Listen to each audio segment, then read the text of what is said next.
deň mi hovorí, pán Barkovci, mne sa to už nezdá s tým vašim, že ako sa vy tu dobre máte u nás. A hovorím, prečo, pán doktor? No, že musíme to vyskúšať. A hovorím, prosím. A hovorí, podajte mi ruky. Tak som vyzdvihol, z posteli som si vyzdvihol hore ruky a hovorí, a teraz mi zmačknite prsty, ako len vládzete. Pozriem naň, hovorím, pán doktor, ale vás to bude boleť. Viete, prsty chirurga, aby som ja, čo som bol ako zámočník a opravár karosérií, viete, všetko som ručne strihal, vystrihával plechy. Ja mám tak vycvičené prsty a ruky, že keď manželka nevie otvoriť kompótovú fľašu, tak mne dá buď víčko povolí, alebo hrdlo fľaše. Niečo musí povoliť. A ja teraz mu tie chirurgové prštieky mám zmačknúť. Hovorím, pán doktor, ale vás to bude boleť. Nestarajte sa, ako len vlázete, tak stlačte. Dobre, tak som sa pripravil, nadýchol som sa a zmačkol. Ešte som len začal mačkať. Hovorím, dosť. Hovorí, pán Barkovci, vy zajtra pôjdete domov. Predstavte si, priamo z intenzívnej starostlivosti 5. deň po operácii do takého zásahu, viete si predstaviť, a 5. deň oni ma poslali domov. Volám svojej manželke a hovorím jej, Zuzka moja, poď pre mňa, lebo ma už tu nechcú. A čo sa im stalo? Hovorím, im nič, ale mne sa niečo stalo. A hovorí, tatínko, ale ja nie som pripravená, veď mi povedali, že týždeň budeš na intenzívke a potom 2 týždne ešte sa budeš hore doliečovať a teraz ťa posielajú domov. A čo sa stalo? Hovorím, mamička, ja sa tak dobre mám, že už ma tu nechcú. A tak prišla pre mňa manželka a išiel som teda s ňou a hovorí, tatínko, idem do Kauflandu, musím nakúpiť niečo a počkaj v aute zatiaľ. Ja ťa čakať v aute nebudem. Tak viete si predstaviť, že s tým turbanom na hlave išiel som do Kauflandu a bol som ten najzaujímavejší artikel v celom obchode. Všetko sa to zaujímalo, že odkiaľ som to prišiel.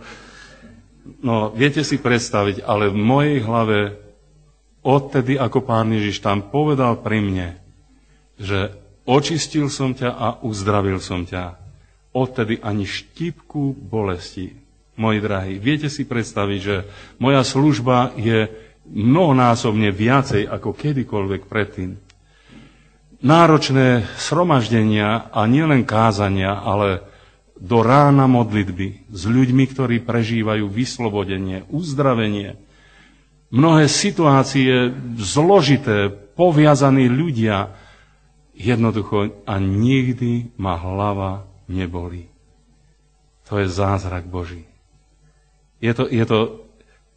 Preto vám toto hovorím, bratia a sestry.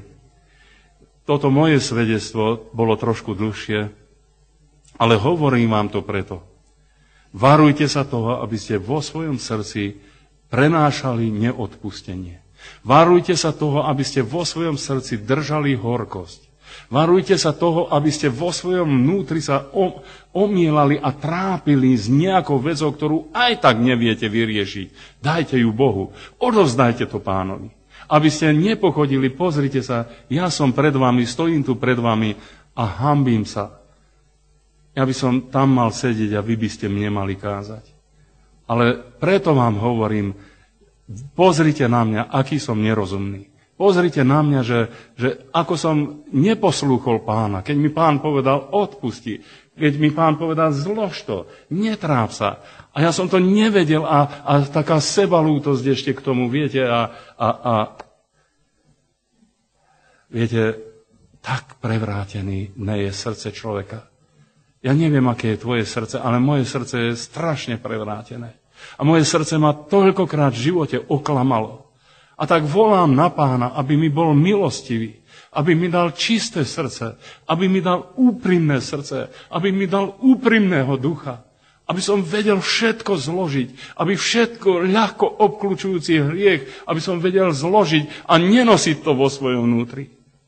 Lebo len uzdravený človek môže slúžiť uzdraveniu.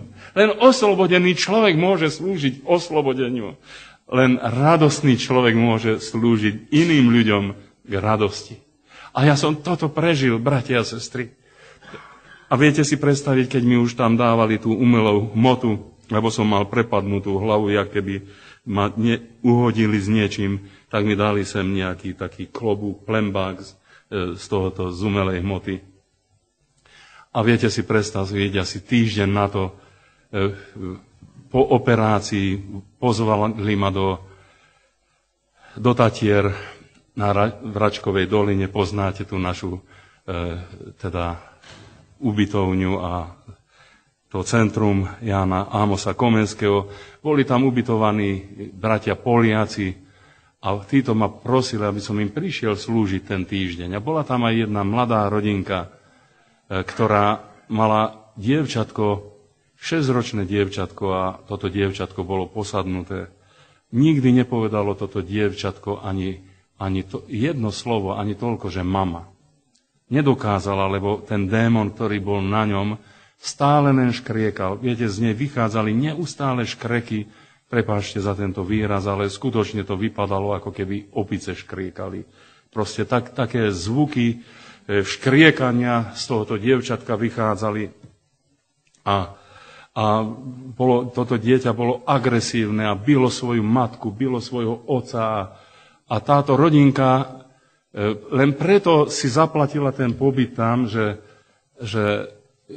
chcela, aby keď oni tam budú, že ma zavolajú hore na izbu, aby som sa modlil za ich dcéročku, 6-ročné dievčatko. A ja, viete si predstaviť, týždeň po operácii som bol. A tak som išiel hore na tú ich izbu a aj vtedy som videl, ako to dieťa prišlo k otcovi, taký úder, k matke úder, škreky, proste každý tam, aj ten personál, aj tie kuchárky sa len dívali, že čo to za škreky, proste kresťania tu sú zídení a v takomto stave majú dieťa a tak ďalej. Každý sa tomu divil a sám som sa nikdy s takým niečím nestretol.